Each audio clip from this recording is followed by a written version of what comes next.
Ooh,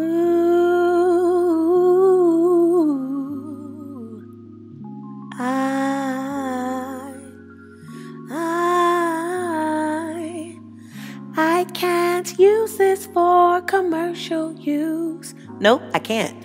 But I can use it for my YouTube.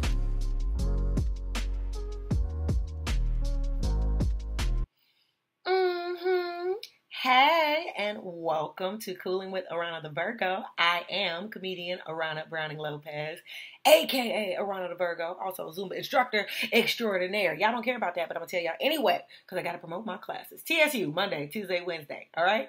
Zumba, 3 p.m. Monday, Tuesday, 12 p.m. Wednesday. Okay, that was a quick plug. Let's start with the coffee spill. Coffee spill. Hey, coffee spill. Got the coffee, got the tea, but it's coffee spill. It's the coffee spill. I keep sipping. I got the coffee, don't need the tea, cause it's the coffee spill. I like that. It's the coffee spill. I said it's the coffee spill. I got the coffee, don't need the tea, cause it's the coffee spill. It's the coffee spill. I said it's the coffee spill. I got the coffee, don't need the tea, cause it's the coffee spill. Coffee spill. I keep sipping. Don't need the coffee, cause I got the tea. It's the coffee spill. Yeah, that's good enough. Okay. All right. Okay, so there is a lot to talk about and uncover in this episode. A whole lot has happened since I last recorded my episode 1 podcast. This is episode 2, but since episode 1, Diddy done got arrested. A whole lot didn't happen. Okay, so let me say this first and foremost about the whole Diddy thing. There has been stuff that's been going on for about 30 years that, you know, the streets have heard about for a long time. Whether they could confirm or couldn't confirm or whatever it was, it's been out there in the ethers for a long time, okay? First and foremost, I know firsthand that it's not all baloney. I know that. I'm very positive about it. Unfortunately, I know it. Now, since a lot of people have been hurt and all those things, it's very sensitive, it's very touchy. I know that everybody is wanting justice and, you know, ready for blood and all those things. And so, you know, unfortunately, Puffy's a big boy. He got to put his big boy pants on and deal with the actions that he chose to make. Because ain't nobody forced him to, you know, do a lot of the things he was doing. Those were choices he made because he wanted to. Okay, so for that, you know, there's a whole lot that he has to answer to, and that's just what's going to happen. Then it was like drugs and guns and all kind of things that was involved, which complicates it and makes it a little bit more different than the whole Epstein thing, because there was guns and drugs and other things, okay? So that takes it up a whole nother notch. What I will say about it is this, though. It's so unfortunate that so many people profited off of people being hurt. So many people profited off of people being hurt and harmed that we just got a whole lot of people that's not out here being honest. And I don't think that's helping anybody. I'm not saying get out here and get on like the snitch fest or none of those things. Because you know what? Everybody is responsible for whatever they was doing. And it's possible that a lot of people that may be linked to him may not have been fully aware. Like, we don't know. Like, if we weren't fully there, we don't fully know all the ins and outs of things. And stuff of this magnitude is way too complicated, right? To just be throwing everybody in the same boat and things like that. But what I will say, for all the people who benefited from Diddy being their financiers, I want them to knock it off. That's what I want. Because it was all fun and games. We all was getting money together. It was all fun and games. This is black excellence and we wildin'. It was all fun and games. We all was at the parties and got the photo ops and, you know, could, you know, do things for clout. That was fun. And nobody cared about the criminal behavior and all these things. And, oh, man, I heard he might have hit Cassie. And, this is going on. Let me pause because YouTube is real sensitive, so I got to say it like this. He got some PDF claims. You know, you got to dress it up for YouTube and the language. But nobody cared about, you know, all of that. Oh, there's some PDF claims. There's some kidnapping claims.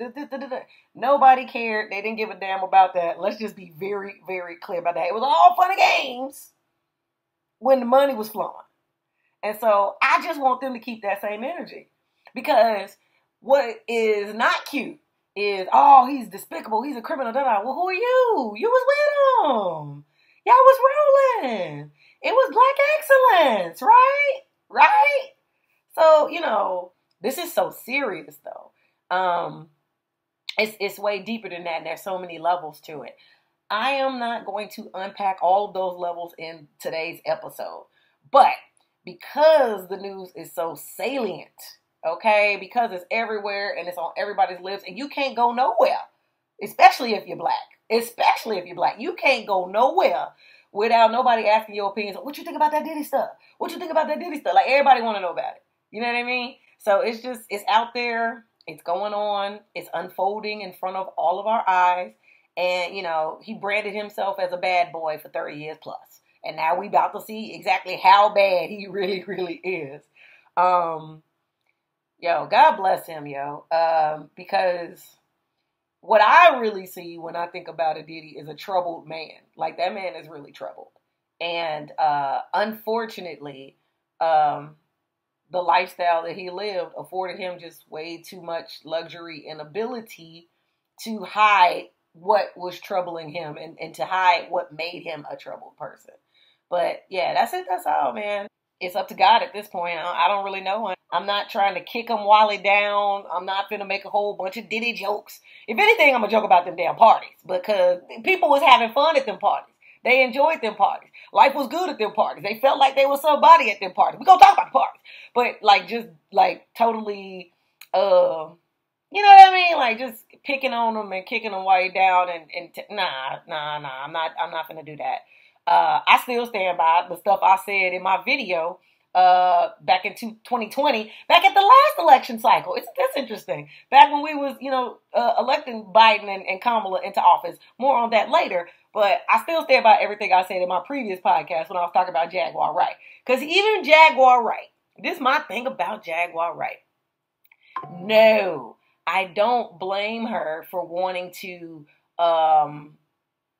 speak her truth or, you know, give her perspective about things that happened to her. Very, very important. Things that happened to her. What I'm not interested in Jaguar Wright with what she's doing, because like she all over TikTok, you know, she getting all these interviews and stuff like that.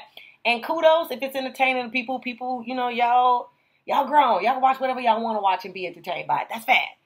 My thing is, it's like, okay, but what is all of this rooted in, Jaguar? You tearing apart a whole lot of people like you were just out here living free and clear. Meanwhile, you admittedly said you was a pimp and you was pushing drugs. You was selling pills and pussy out here in these streets, out here in God's country, out here pushing pills and pussy as a pimp and a dope dealer. And you are all of a sudden the borough police. I'm not here for this, young lady. And where is your new music? Because, girl, your voice is beautiful and I want to hear it. That's just my selfish claim to, you know, for you. I want to hear it because it's good. Damn it. And I stand by everything I said in my previous video because, yes, girl, those rumors about him, man, they've been out there for so long and we knew we was just minding our business because we grown. Huh? Because we grown.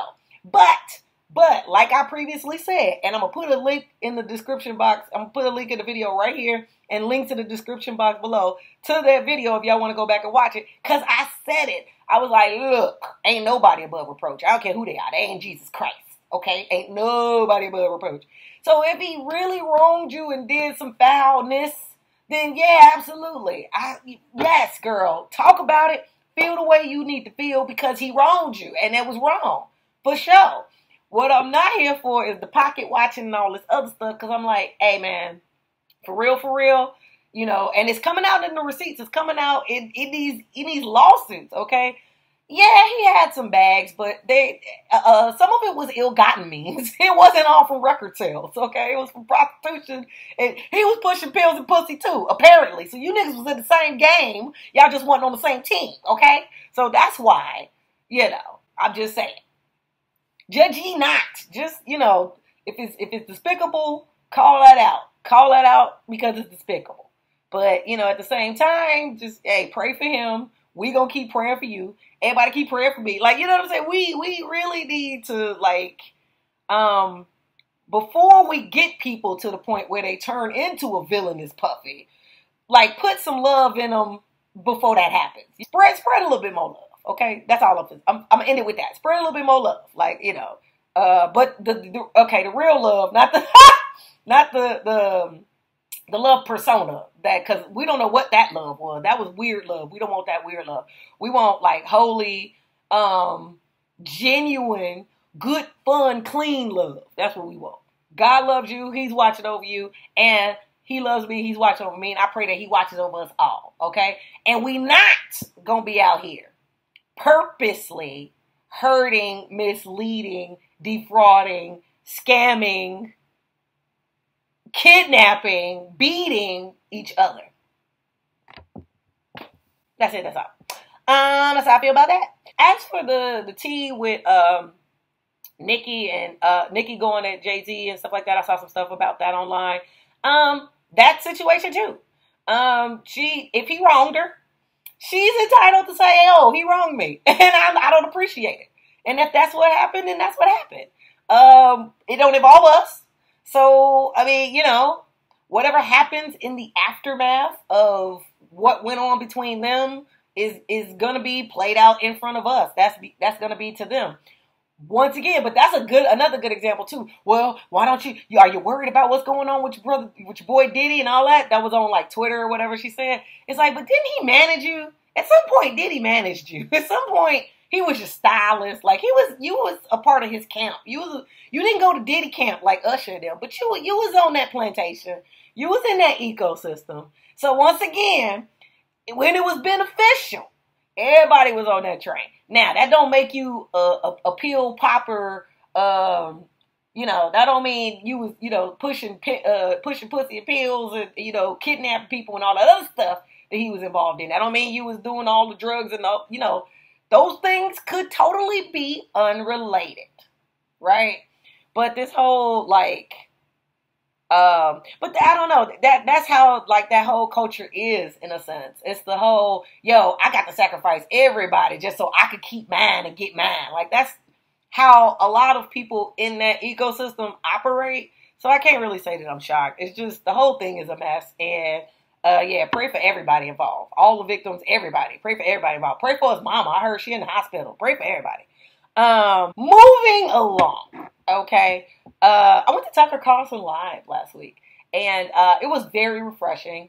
Tucker Carlson is a very sensible and witty journalist. I think him, and specifically Gutfield. I got to check out Gutfield. I haven't watched Gutfield in about a year, but Gutfield is another journalist who does a great job of reporting the news, the factual information, the news, what the situation is, what's the result of it, you know, the who, what, where, why, and when, the 5 W's, but then also adding some humor to it, and it's entertaining. So I need to check out, I've been peeping out him on the 5, and I've been peeping out his late night show, just to see all the banter that they've had in the last week, due to what's going on with the 2 front-running political candidates. Let's stick a pin in that and get back to that in a second.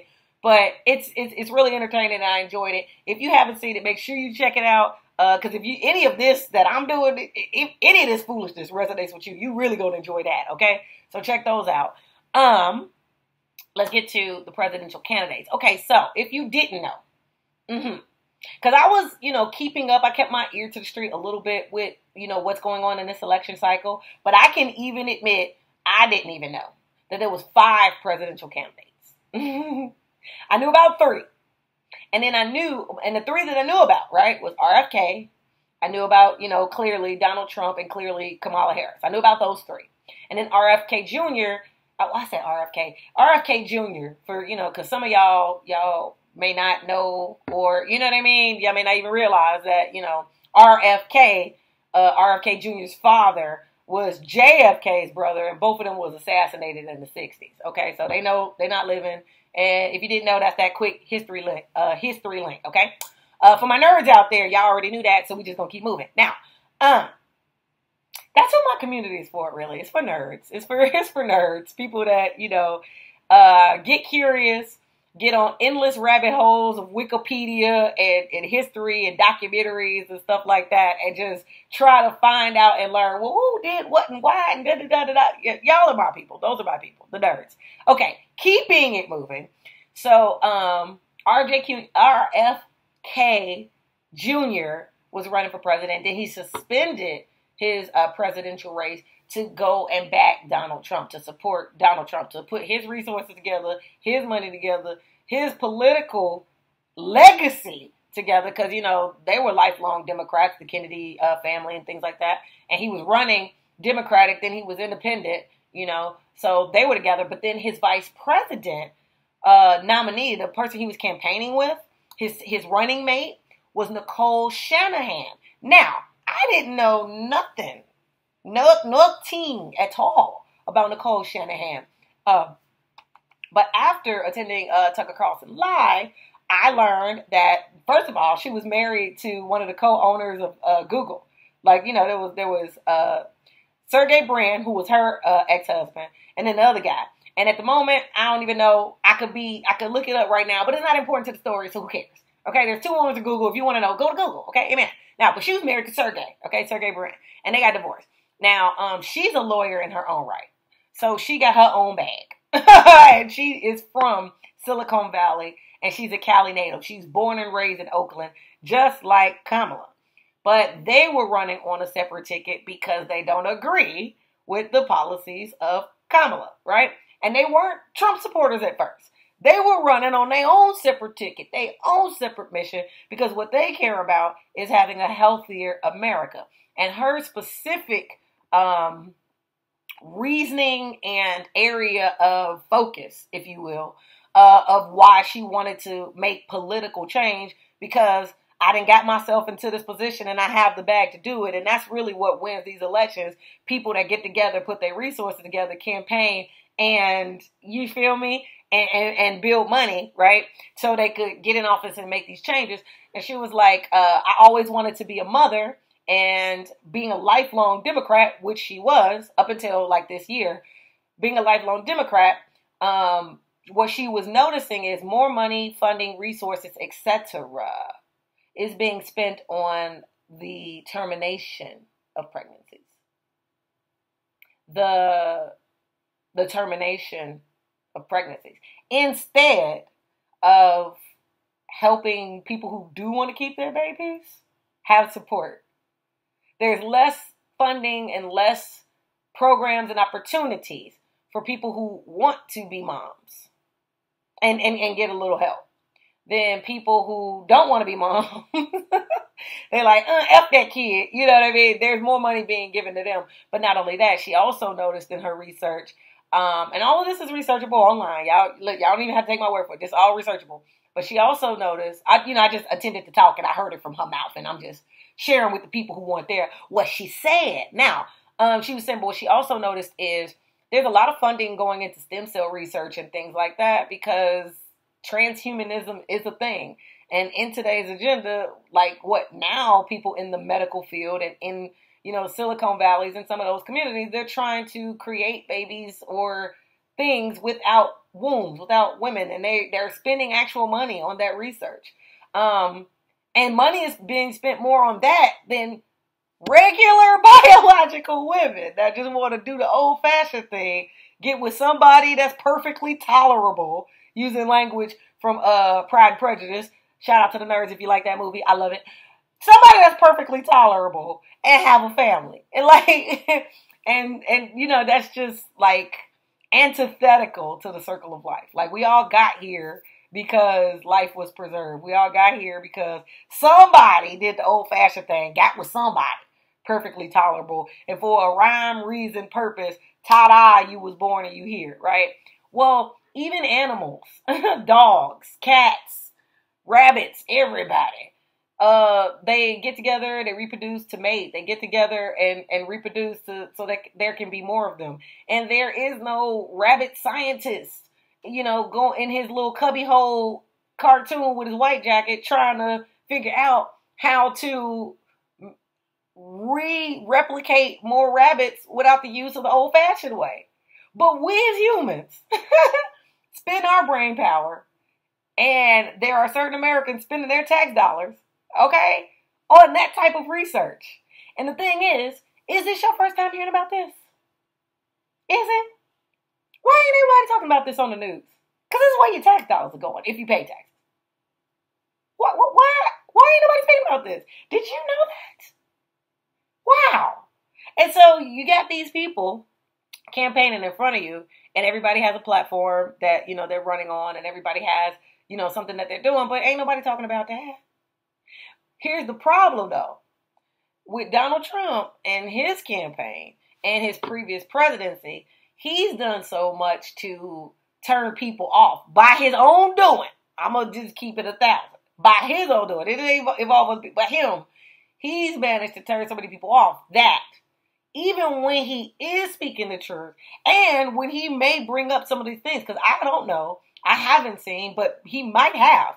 Even when he brings up topics like this, people just write it off as craziness and foolishness from the get-go without even hearing them out. But that's also previously to, things that he's done in the past where you're like, Donald, what the hell is you talking about? Like the black job thing. Now, once again, there are people who are Trump supporters. And I'm going to vote for Trump. I'm going to just put that out there. Let me say y'all, I'm voting for him. I decided. I made my little mind up because I didn't look and went to the rabbit hole. And we're going to keep going because we only talked about 2 candidates, really. 3, really. RFK, who suspended his presidency run. And we talked about Trump. And we didn't even touch on Kamala the way I want to. We didn't get there yet. We're going to get there. But we really only talked about 3 people. We got more to go because that's 5. Okay? Now, all I'm saying is, when Trump does make these arguments and does mention things like the research I just explained to you, it's falling on deaf ears, especially with undecided people. Because those are the people, those are the Americans that are just idly watching. I don't really know what this is. And you know what? This don't feel like something I want to waste my time and energy on. I'm going to just keep it a buck. That's how a lot of undecided voters feel. And to quote Cornel West, who said this, he's one of the candidates. We're going to get to him in a second. I like what he's doing. I like the platform he's running on. We'll explain it in a second. But I'm not voting for him. I decided based off of what our options are. Based off of who I think can get the job done. Based off of who can be consistent. That would be Donald Trump. And I'm saying this as a person who didn't enjoy his first presidency. It is actually what I mentioned it in the last episode. It actually was the worst time of my life. It like everything fell apart. That was the brokest I'd ever been, the most unhappy I ever been, a whole lot of things. Knowing what I know now and looking at things in retrospect, it was really designed that way because I had deeper ties to the Kamala Harris campaign than I realized. So yeah, I now see all of the things that happened to me through a different lens. But let me quote Cornel West real quick because I think he 100% nailed down what politics is and how everyday Americans view politics. This is what he said. He said, for 40% of Americans, politics is nothing but legalized bribery and normalized corruption. And it couldn't have been more simply stated and eloquent than that. Legalized bribery, normalized corruption. That is exactly what politics is. To quote Michael Francis, who is a YouTuber, so y'all check out his channel if y'all ain't checked out his channel. He got a lot of great stories and good content on his channel because he really was out here in these streets representing the mob, doing his La Costa Nostra thing. And yes, he has, check him out. It's very entertaining. I found him watching Valuetainment. And I just became enraptured in like what his story was and what he's experienced because I was enraptured in that because of people who captured my attention before, who had those type of, they didn't have his connections and his pull and what he had going on, but they had similar situations like that occur in their life, and their stories always interest me. I always wanted to know, what was that like? What was the deal? You know, what was that, right? And he said out his mouth, and there's probably a YouTube video on his channel. Check him out, Michael Francis. When you check him out, he said that when he was coming along, he was active in the mob, okay?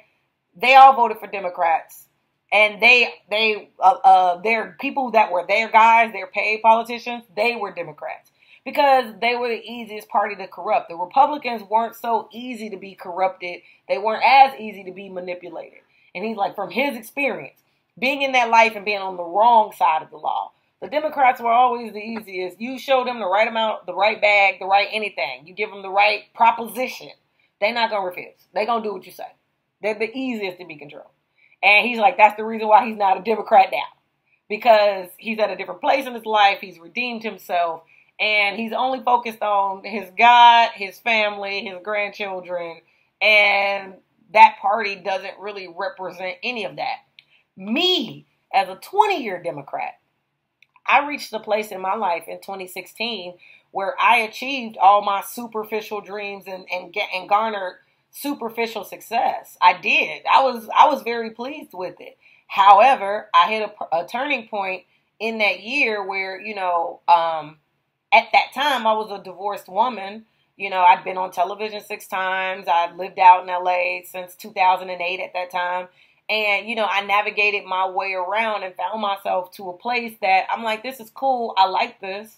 And I put certain dreams and certain goals on the back burner to pursue this. But now that I've got this, I want to reach back and go get some of them other dreams. Because I'm like, this is all right. But, me personally, I don't really fit in here. I don't I've been exposed to a number of things. But they're not my people. I'm not their people. There's a disconnect in this lifestyle. There's a disconnect between them and me.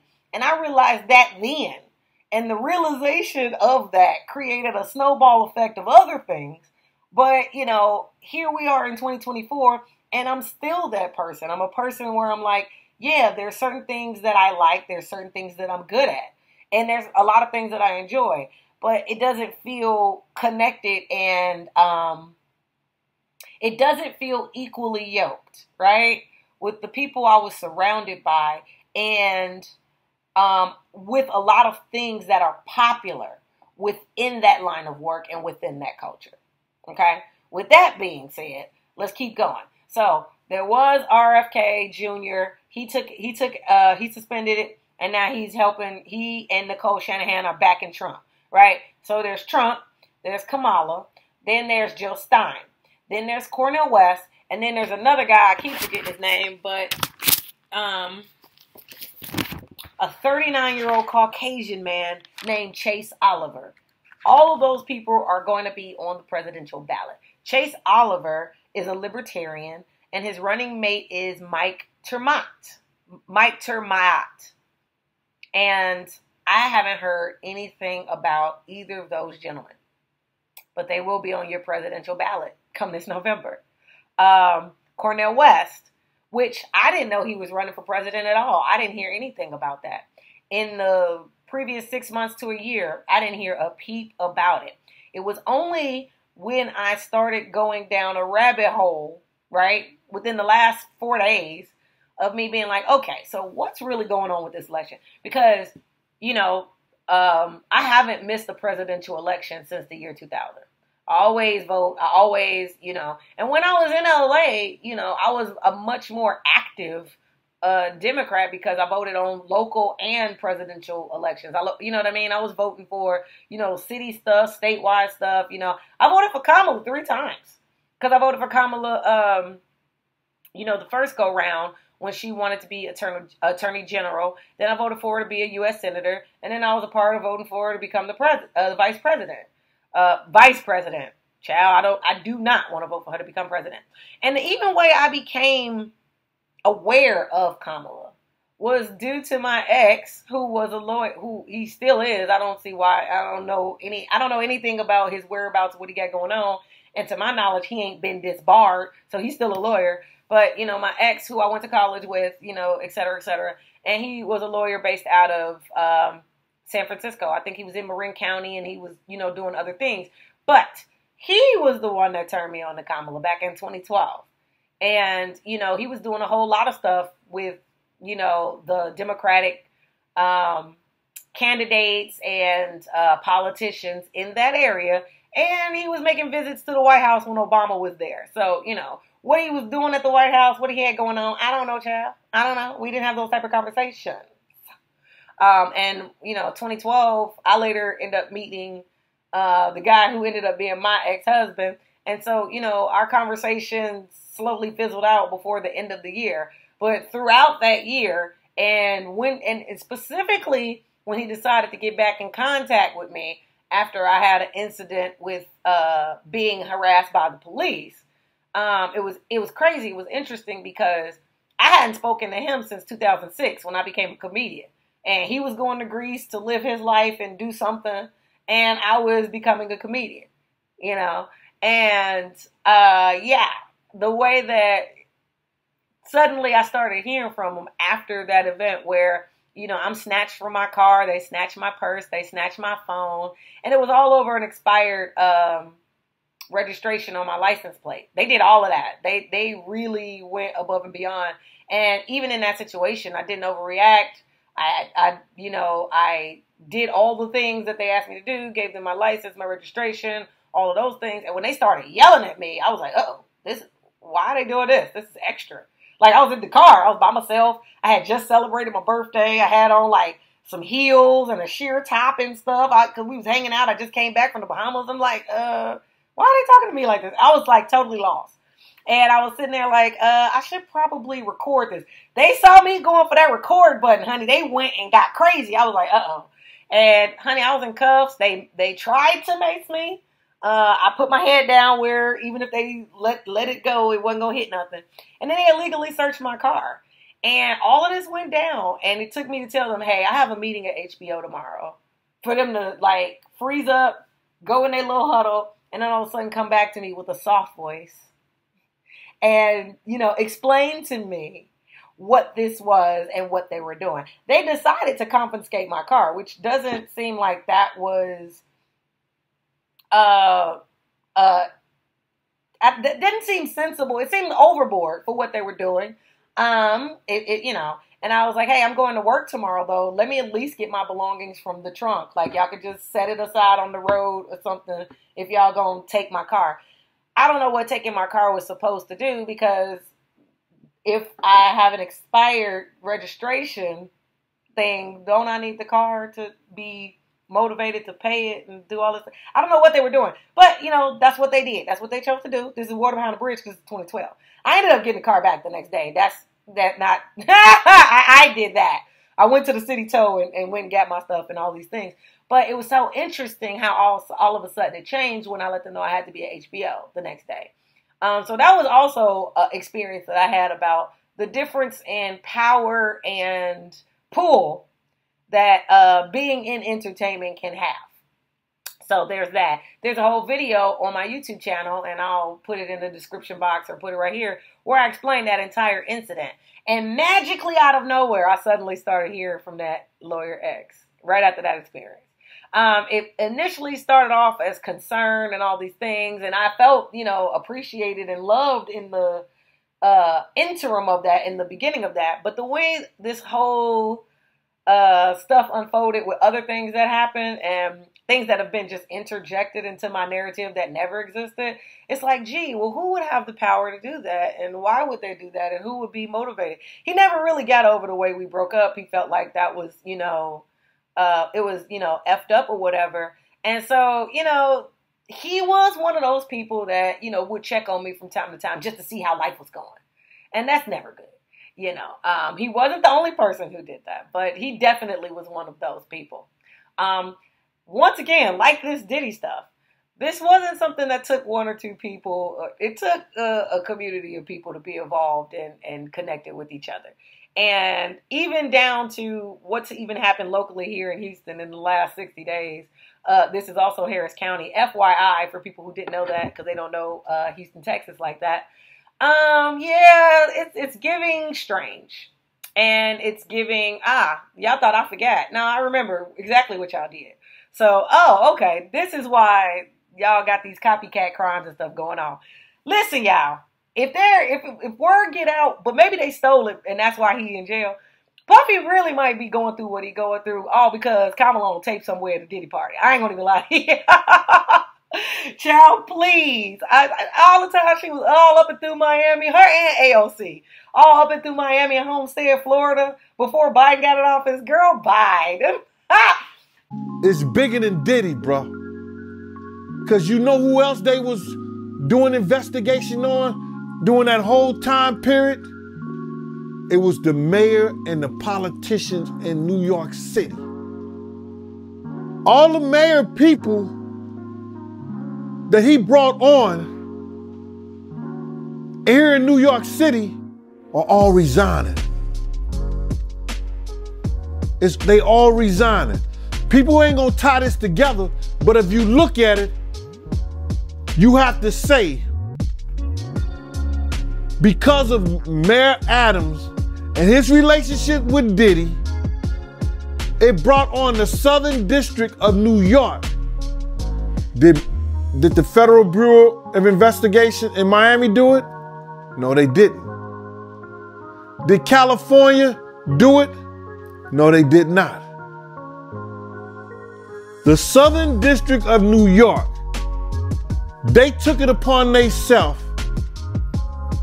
and put on that raid and everything based on the information they found in Cassie lawsuit and the information they found in Little Rod lawsuit. Yeah, the feds revealed that, anybody that, participated in any, criminal behavior at his freak-offs, they're going to pursue. Those are two people that got into office by trying to be famous and have celebrity friends. And they are milking this celebrity thing with everything they got. Donald Trump ain't even milking celebrityism as much as these people is trying to milk celebrityism. And he had on his own TV show. Remember back when, 2016, when the first time Donald ended up getting elected, but Hillary was his main front runner. He was his main competitor. And, Hillary had the popular vote. Everybody was going with Hillary. I'm with her, all those things. I ended up voting Hillary. And Hillary had the popular vote. And they were all like, well, who would want a reality star to be our president? Like when they didn't want Trump, that's how they was shaming him back then. I mean, what does he know? Like they was really clowning him and calling him the reality star and these things. And it's only been 7 years and they don't even talk about Trump like that. They done gave him a whole new identity of, and once again, some of the things people say about him and how he's viewed is his own doing because he be in his own world. It's kind of comical and I don't miss the opportunity to laugh. However, he's really not milking celebrityism and, I got these friends and, I'm seen with this and da-da-da-da-da. Listen, I'm going to pull up a clip of Kamala at her first, public campaign. Hey, y'all, I'm running. Vote for me. The first little thing she did were Megan Thee Stallion was twerking. Check this out. Now, I know my ladies in the crowd love their body. Real hot, girl. And if you want to keep loving your body, you know who to vote for. You have to say to the American people, we are not going back.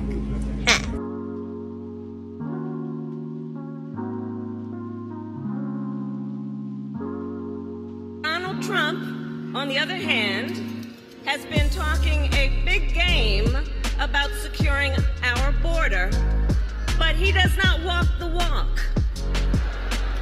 Or as my friend Quavo would say, he does not walk it like he talks it. What you mean, my friend Quavo? Quavo don't know you. Bitch, you 60. Y'all didn't go to school together. Y'all don't go to church together. That ain't your friend. Y'all just met before this event. Keep it real. Keep it a buck. This is what the type of stuff that get on my little nerves. It's like, girl, stop. You trying too hard. Y'all pushing too hard and too much for this. And the real reason why you're doing that is because you don't got nothing to offer. Listen, I put Kamala in office 3 times. Not by myself. With the help of y'all and whoever else that voted for her. Okay? But the reason why I was voting for it was the same reason why we voted for Obama. When you're a black person and you love your people and you understand that we're not a monolith, we're on a lot of different levels. There are some of us that are amongst a capable tier, right? Where we have certain skills and abilities where we can stand and be counted and help represent the folks. Unfortunately, what's happened to black people time and time again, a lot of times via the Democratic Party, is we get people that look like us who want to be better than us and use us to get what they want, but they don't ever want to give back to us. And they have no problem making life for us difficult and unpleasant. They have zero problems creating coups and things like that to get us locked up and get us off the street like we the problem, and we ain't even did nothing to them, and we're honest working Americans. But they will hide all they dirt to make themselves appear better than what they are. And it's getting corny. Like we seeing the game and we don't like it. Listen, this Oprah thing too. And by the way, Oprah was looking fabulous. Okay, we can say a whole lot of things. We can talk about the politics. Okay, the politics we will absolutely get into because that's what we actually care about. But on some silly shit, Oprah was suited and booted, and I just need her to know that she was fabulous. Okay, she looked amazing. Okay, but this event was just another event of black elitism, patting each other on the back, kikiing. They had Meryl Streep out there. Oh, how you doing, Madam President? Oh, bitch, shut up. Ain't nobody asked you. Nobody. Listen, if you voting for Kamala Harris because Meryl Streep called her president, you a fool.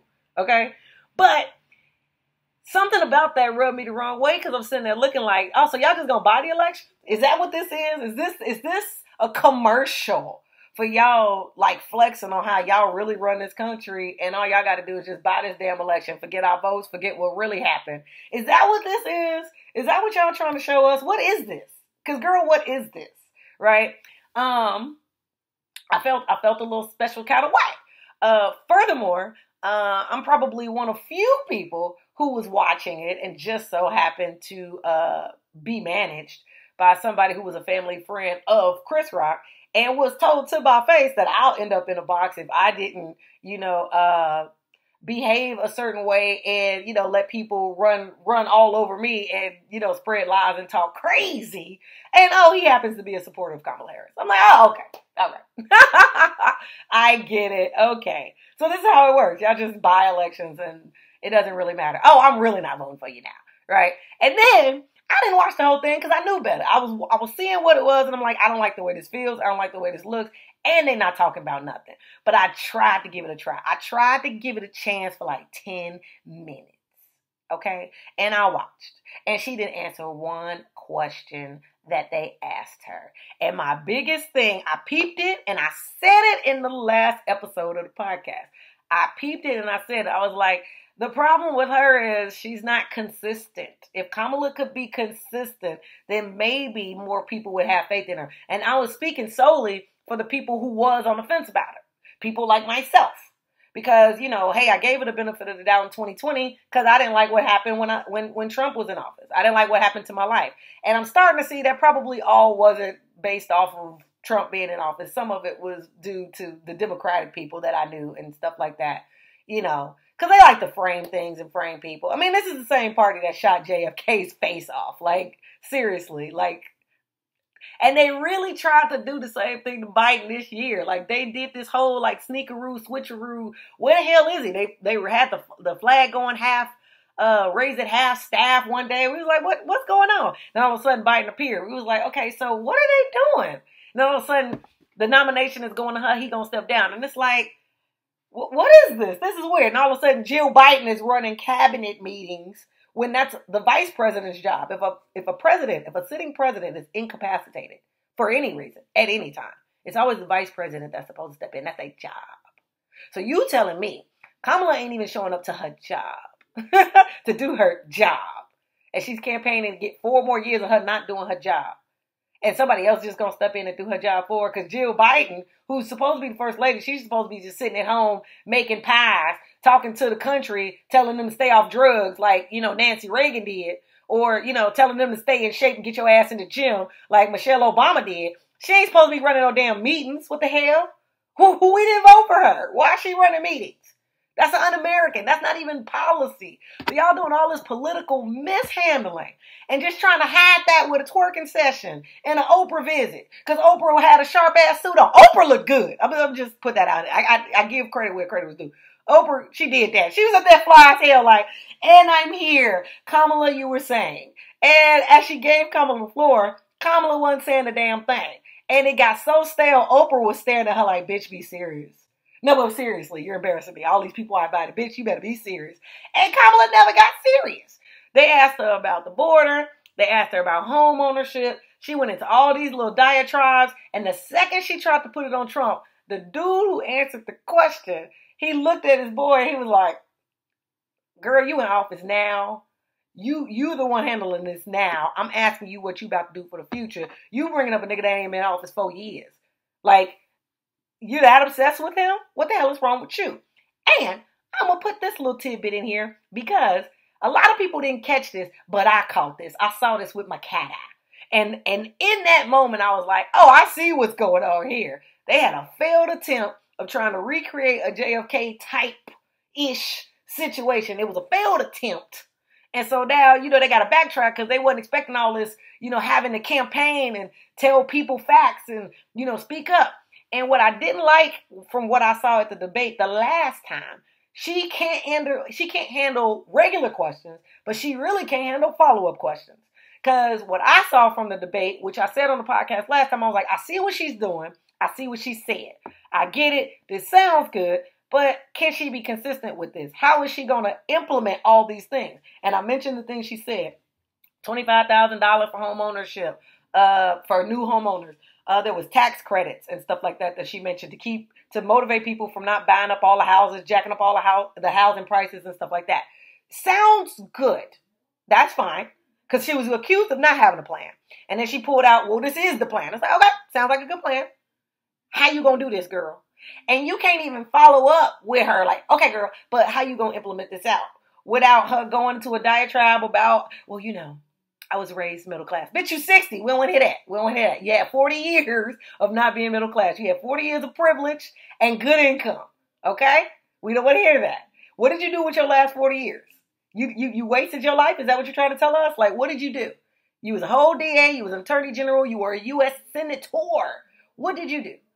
Girl, tell us about that. Tell us about that.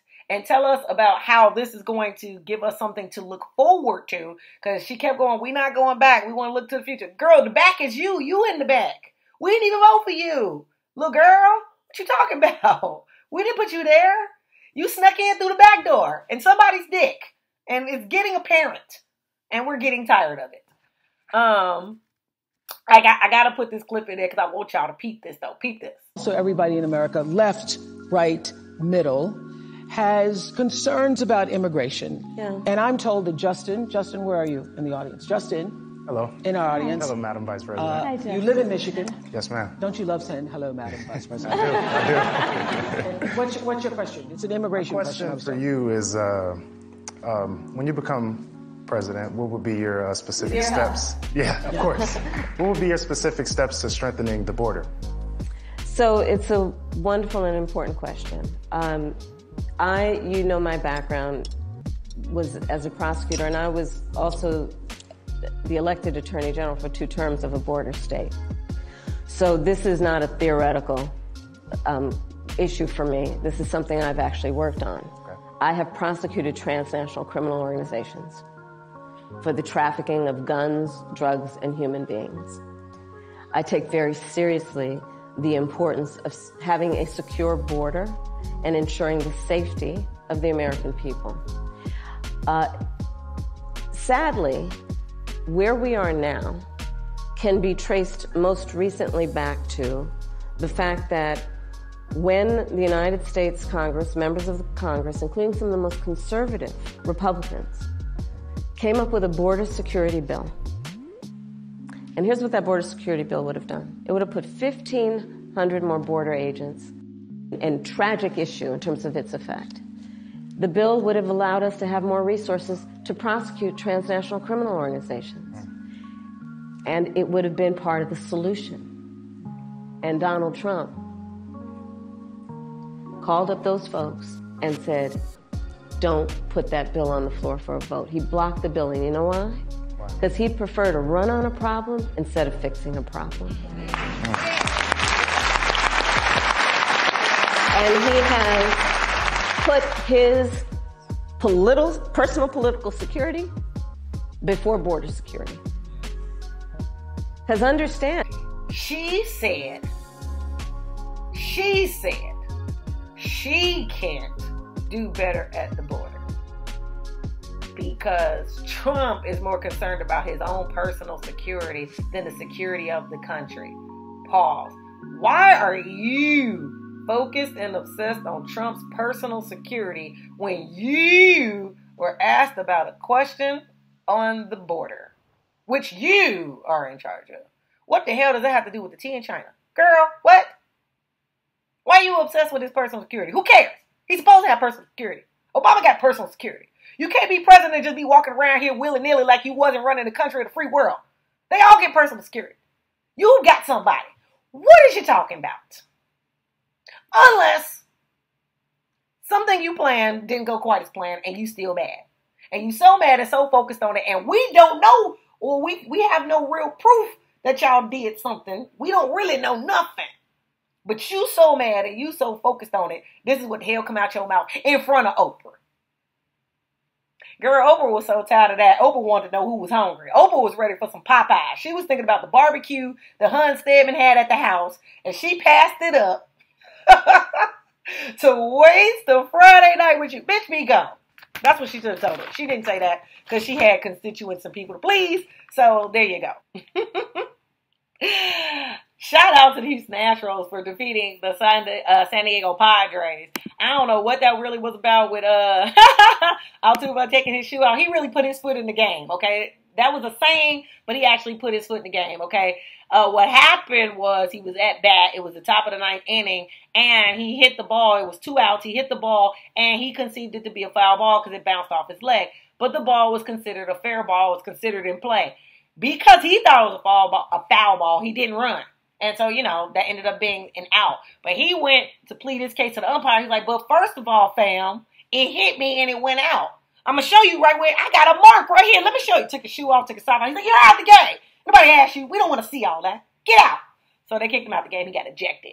And that was messed up. Because, you know, Altuve is a star. He's normally known for his awesome performance and his high RBIs. But he had to give them a piece of his mind. And it was epic. Okay, but today in MLB, we got the Twins and the Red Sox. Red Sox spanked that tail. We got the Pirates and the Reds, Cincinnati Reds. We got the Blue Jays and the Tampa Bay Rays. Blue Jays are victorious. We got the Detroit Tigers and the Orioles. Tigers are victorious. We got the Atlanta Braves over the Miami Marlins. Braves was victorious. Arizona Diamondbacks is whooping the shit out of the Milwaukee Brewers. I mean, goddamn, 8-0. Wow. Okay, what else is going on? Okay, we got the Astros victorious over the Anaheim Angels. All right, Astros, go Astros. The Cubs are playing the Nationals right now, the Washington Nationals, and the game is delayed, so there's no winner at this time.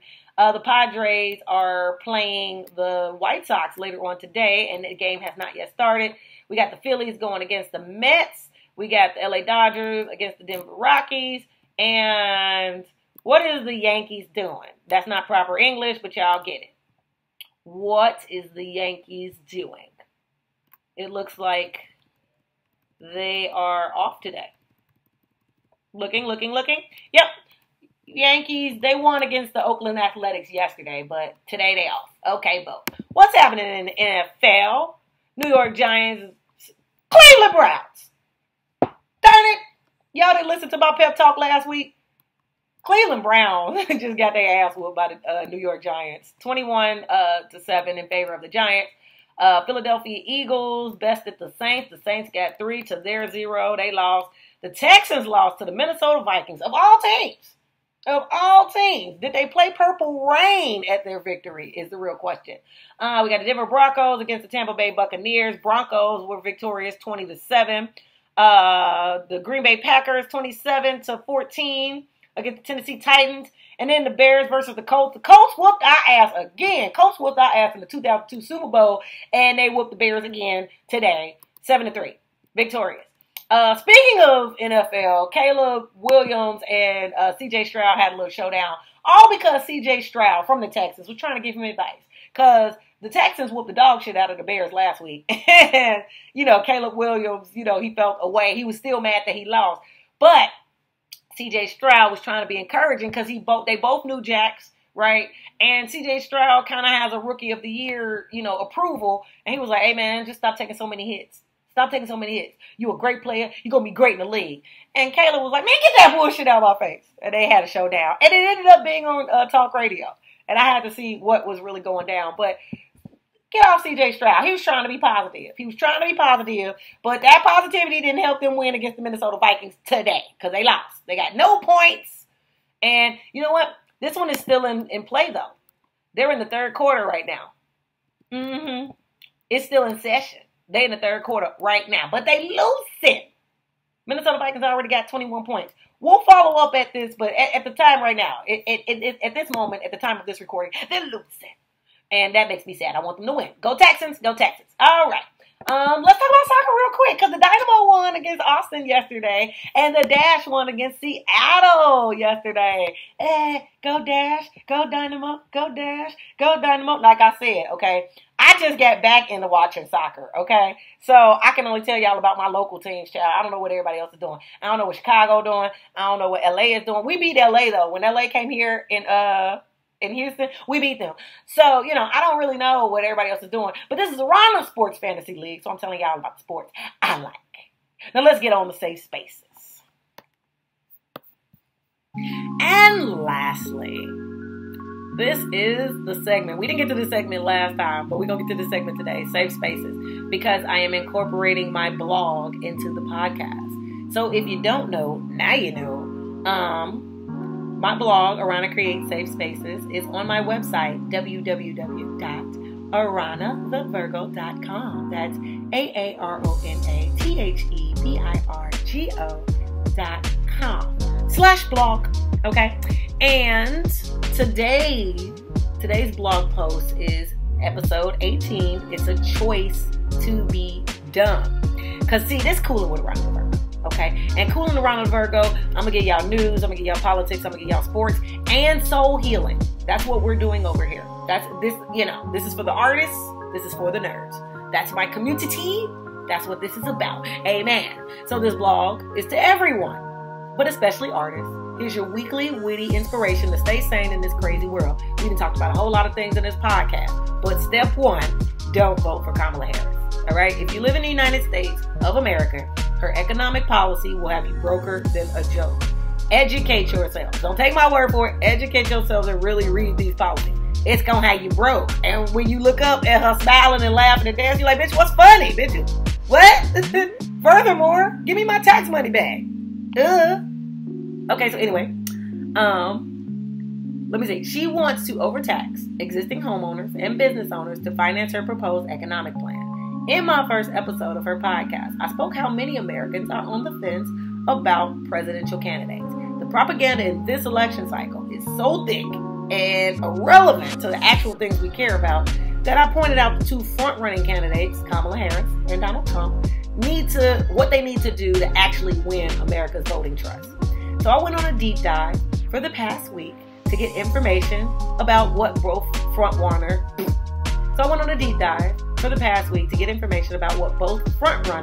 should do.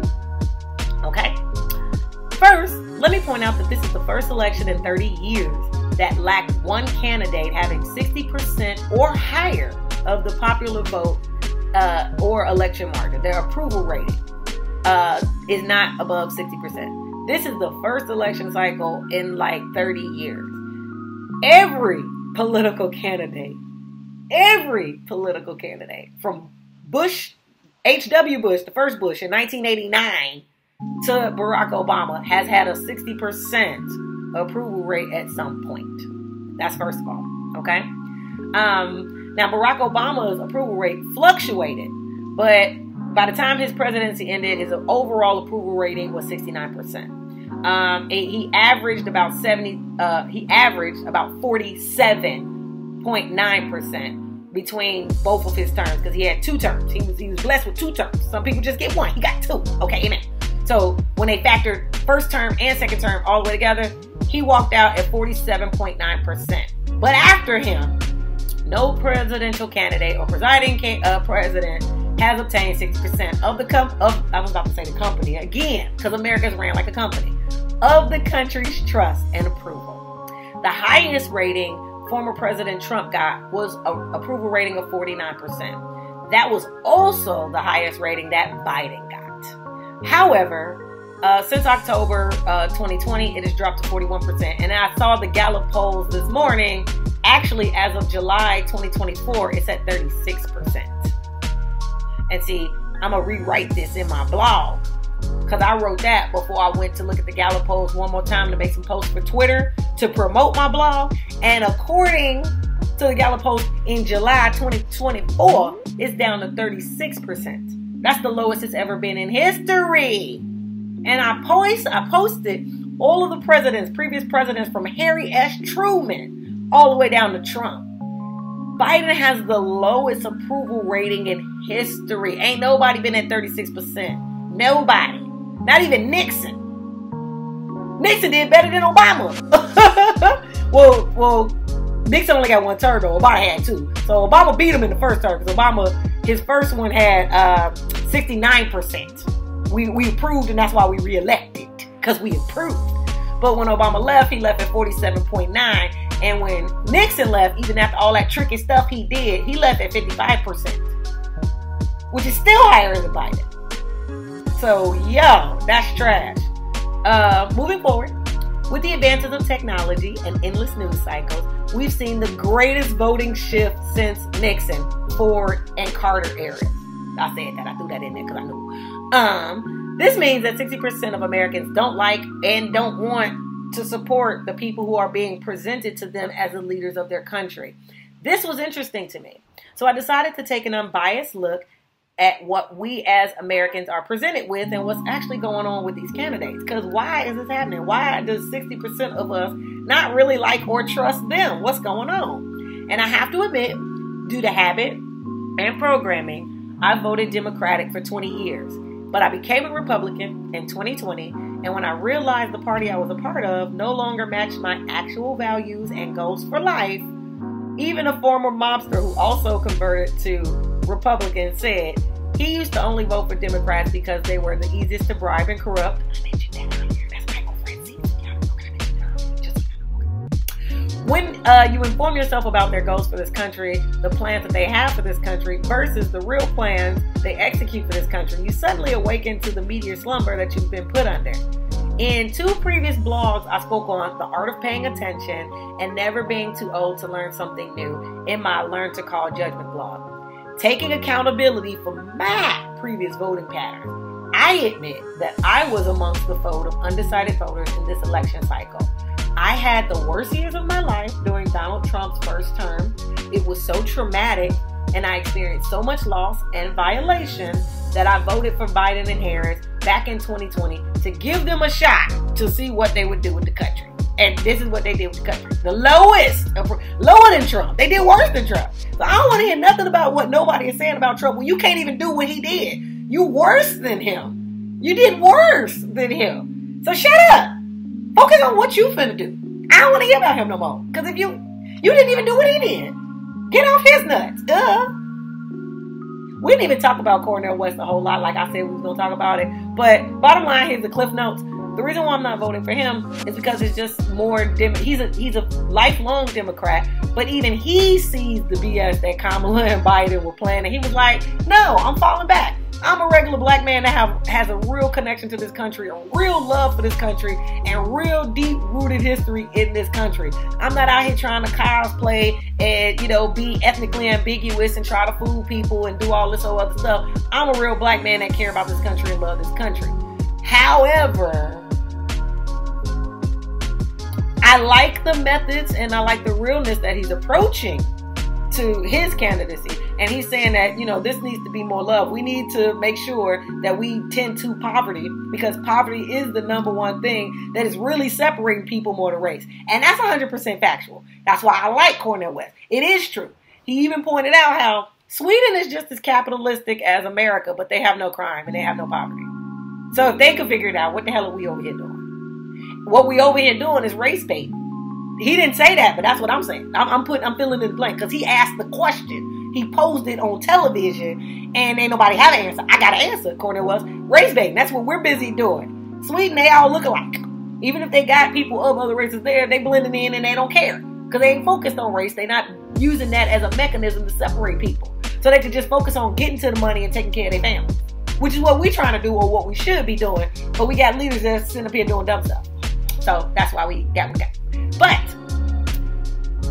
see, Cornel West said that. But his running mate is somebody who was influential in Black Lives Matter. So it's like, well, if we vote for you, Cornel, what is the guarantee that you're not going to repeat 2020? Because I hear what you're saying, but that's the same rhetoric that people was throwing at us in 2020. And we still are where we are in 2024. I do agree with you, though. We should focus on being the capitalistic country that we were created to be. Because we hold these truths to be self-evident that all men are created equal. All men have been endowed by their creator. All men have been, I'm trying to do it off of memory. I'm trying to impress y'all. I'm telling you how much I remember. All men have been endowed by their creator a set of unalienable rights, among which of these are life, liberty, and pursuit of happiness. That's the Declaration of Independence from July 4th, 1776. We in 2024, and our nation don't look nothing like people being free to pursue life, liberty, and pursuit of happiness. Depending on what race you are, people are trying to impede on your pursuit of happiness. Like that's all there is to life.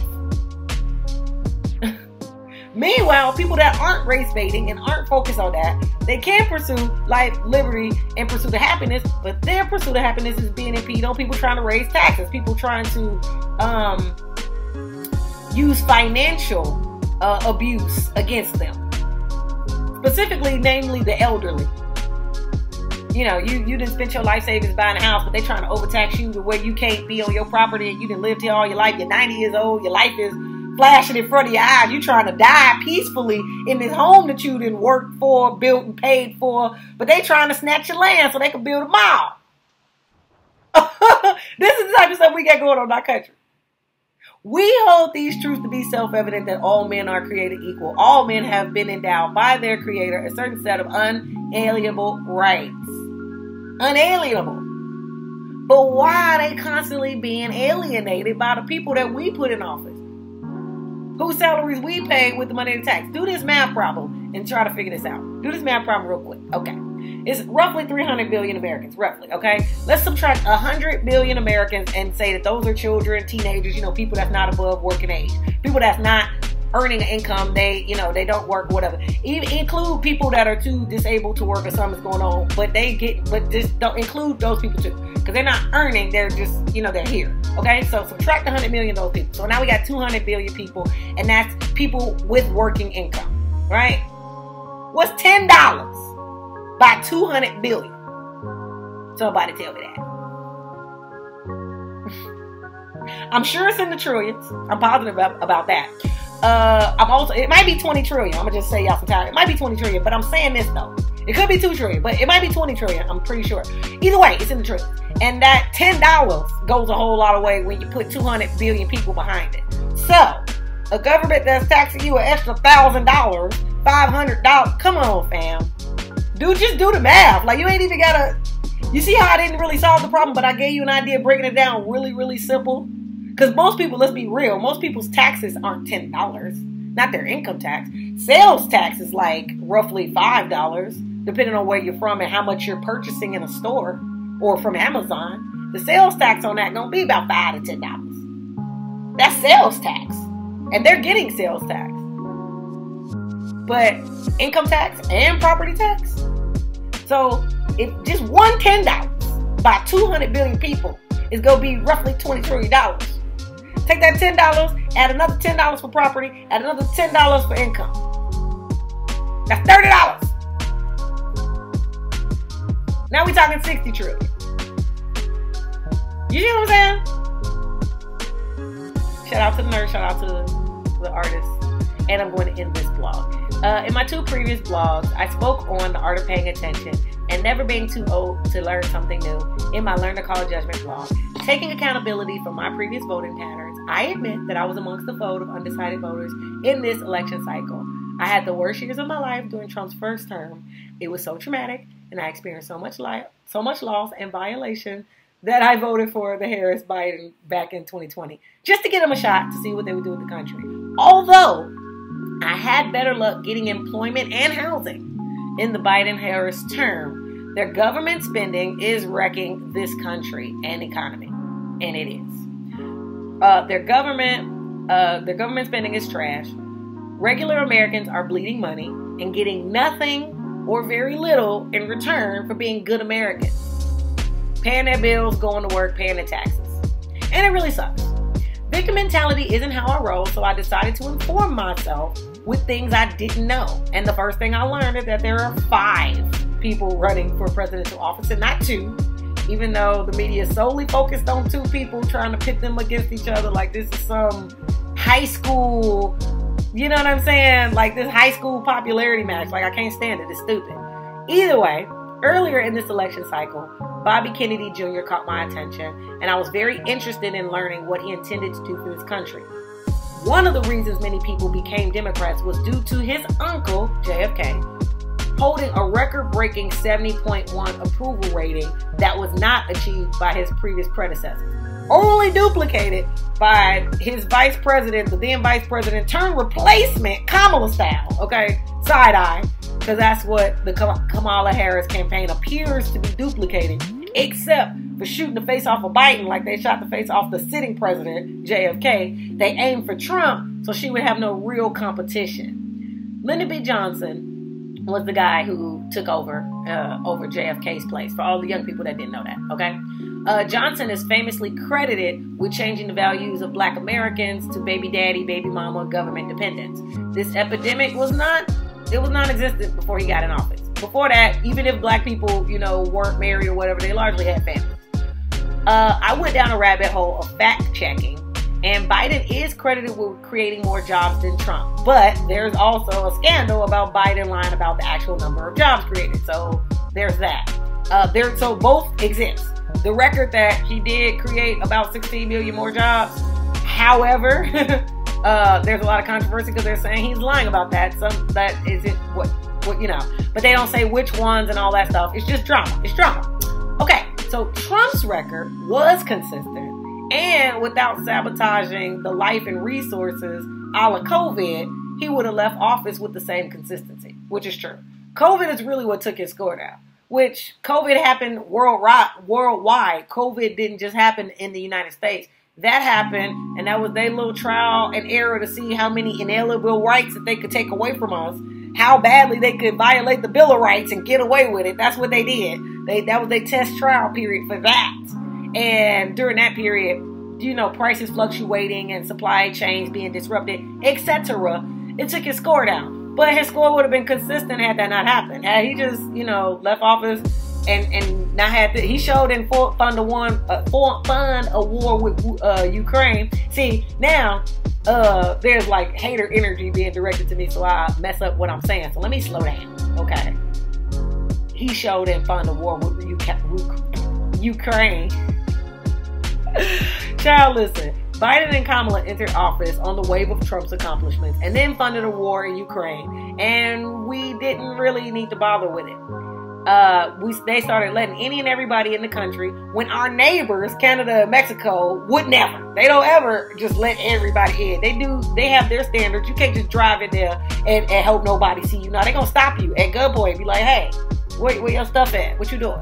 There's always a ranger that shows up, especially in Canada. But a ranger going to show up in Mexico. Hey, where you going? Da-da-da. Like, you know what I mean? Like, I feel some type of way. Canada and Mexico would never be so lenient. But here we are, United States of America. Inflation shot up and somewhat stabilized. It is stabilized, but it's still higher than when Trump left office. So there's that. When you unbiasedly watch interviews and stats, Trump is the only candidate who has the ability to win the race and actually has policies and solutions Americans want. That's the facts. No emotion involved. That is the facts. Do your own research. You don't have to like me. You ain't got to listen to me. I'm on y'all team. I want a good America where we safe and we making money and we got families. But you ain't listen to me. Do your own research. But those are what the facts state, okay? Jill Stein is running a very respectable campaign, and I must say that she is. I took the time to listen and hear what her platform is, what she's talking about, and she is running a very respectable campaign, and she does want these things as well. However, it will struggle to get the majority vote because our country has long sold out the validity of our elections to corporations. Those are the facts. There's a whole lot of people involved in pulling these strings. That's why they have these monstrous PACs and they, raise all this money. And what's smart, what Trump is doing, two candidates abandoned their platform and it was like, yo, let's pull together and do that. Jill Stein needs to do the same. She needs to come into, to some type of coalition or agreement where people who identify with what she's about and what she's on, they work together for the good of all Americans. Because at the end of the day, this is about working together for the good of all Americans. That's what real leadership is about. When you're a leader, it don't matter if everybody is disagreeing. We're all in the same group. We're all Americans. So regardless of what the differences are, when we leave this country, we're an American. When we go anywhere, people go, you're an American. That's the stamp you're going to get on your passport. That's what you're considered. It is what it is. Like it or not. And if you don't like it, you are free to go and be, at another country. Trust me, it's much easier than people think. I got hated on because it's much easier than what people think. And people was trying to put all kind of fear tactics and obstacles in my way and tried to abuse me and steal my freedom when they found out they couldn't control me, because it's all of that other stuff, that fear mongering and stuff, it's a lot of bullshit and lies. When you really handle your business and you operate in facts and truth, a lot of things possible. But one more thing, because now I'm freestyling and I'm not reading the blog, and the blog is almost done. I'm freestyling. But Stein admits that the ideas of the Green Party, the ideas the Green Party creates, ends up always getting adapted, changed, and credited to the Democratic Party. She mentioned, and when she did her Breakfast Club interview, she mentioned several policies that she initiated, that was initiated during the period of time where Ralph Nader ran the Green Party, and the Democrats just, that's a good plan, and just snatch and then take credit and get all the credit. And people are thinking that these are Democratic policies and stuff that they spent hard work and time on putting in action, but it didn't. They took it from the Green Party. So the Green Party is constantly getting stolen from. First and foremost, I think that needs to be talked about a little bit more, just a little bit more. And since that is their reality, I think that she should link up together with Americans that have a little bit more power and pull and work together with them. Now, I do understand, I get it, I got it. The whole point of the Green Party is they don't rely on all that outside funding that the Republicans and the Democrats do. And they're still able to function, which is boss. It's pretty gangster, to be honest. But the thing is, it's not winning elections. And yes, campaigning and being heard is definitely the start to get some changes to happen. But teamwork make the dream work, baby. If it work in sports, it can work in politics. I'm just trying to tell y'all. Okay, so maybe she should try making a coalition with the Republican Party. I spoke on Cornel West, and I just explained y'all what I said, so I'm not going to reread what I said because I'm just going to repeat everything. But what I'm going to end this with is Cornel West's running mate was the co-founder in some sort of way to the Black Lives Matter organization. And that organization was a full-on money grab for black people to come up by profiting off of black pain. They did not break any money down or give back to anyone affected by police brutality or systemic racism. It was all an act. And with the new incarceration of Diddy, we may definitely see a decrease of these publicized horrific killings in violation of rights.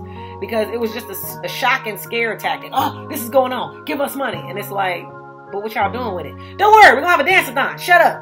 What? That's what they did. Then maybe again, it won't cause any decrease in that, because what we're up against in this election cycle are greedy people who want to abuse their power to prolong their political lives and careers. These people don't care who they ruin, who they squash in the process. Kamala has a record of being a bare minimum girl. Her record as DA in the California state, I used to live in California, and I put her in office 3 times. I'm part of the problem, because I did it. I put her in office 3 times. All the way to her current position of vice president. She went from getting $70,000 a month to work 15 hours a week and ended up only showing up to work 2 times per month to get $70,000. Is your job that sweet? Do you work a job where you can just do that? Why are you taking advice from a person who can't walk it like they talk it, but they want to quote hip hop like they listen to it in their household? They don't. Girl, you know you was listening to Earth, Wind, and Fire. Shut up. I don't want to hear you. Anyways, yeah, she only ended up showing 2 times a month and wants to keep running this tired narrative of growing up as a middle class kid when she's 60 and had 40 years of favor to keep her well above middle class. Nothing she has presented has panned out to be true or working solutions to our current issues. I think she knows that, and that's why she had Megan twerking at the political rally, and why she can't ever answer any questions ever. Her plans to tax money that we have the potential to make. Y'all got to make sure y'all peep that. That's some cold science. The money we have the potential to make is not, that means you can't even invest in stocks. Do you feel what this is about? Like, what are you talking about? The money we got the potential to make. Bitch, you crazy. It's something that is not getting enough press, and it needs to be explained to people who don't understand how taxes work, but are expected to pay them. Because if you don't pay taxes, you're gonna be in deep trouble. Okay. Everything about her campaign just spells greed. Since she don't want to work and she just wants to live and control our money, that's her whole game plan. And she is vice president now, but Jill Biden is sitting in for the president and running his cabinet meetings, and never in history was that acceptable. The vice president is supposed to run and handle all the presidential duties, and in the president's absence. And she can't even do her job now, but expects 4 more years for not doing her job. I think not. I've been a voting, tax-paying citizen since the year 2000. My life matters, my vote matters, and I will not keep supporting slimy black people further destroying our country and more black lives solely because they want to be an elite Negro. Solely because they want to attend a puffy party and say they black excellence. Child, get out my face. So your takeaway this week to stay sane in this crazy world is stay informed and stand on business. You may completely disagree with everything I've said in this podcast, everything I wrote in my blog, and that's okay. We can agree to disagree. I'm not here to control you and tell you what to think. You stand on business for what you believe. And make sure you're informed about what's really going on behind the scenes. Don't just blindly accept anything people are handing to you. Do your research, because the research proves that we're being lied to by the very people who need us to keep this economy going. We're being lied to by them. And that's a very hurtful feeling. It's a very disappointing feeling. Knowledge is valuable, and that's why it gets hit, because it's valuable. So once you have the knowledge, it can't be taken away from you. So as long as you're informed and are aligned with your goals and values and what you're learning, remember my previous blog and make sure you call judgment on bullshit. All right? Love, your favorite behavioral analyst, comedian, and happiness cheerleader, AaronaTheVirgo. For more of my comedy content, musical comedy content, or other content, Zumba content, etc., make sure you subscribe to this YouTube channel. Aarona Creates. That's AaronaCreates. All right? And I'm AaronaTheVirgo. Y'all stay cool, classy, safe, protected in Jesus' name till we meet again. Peace.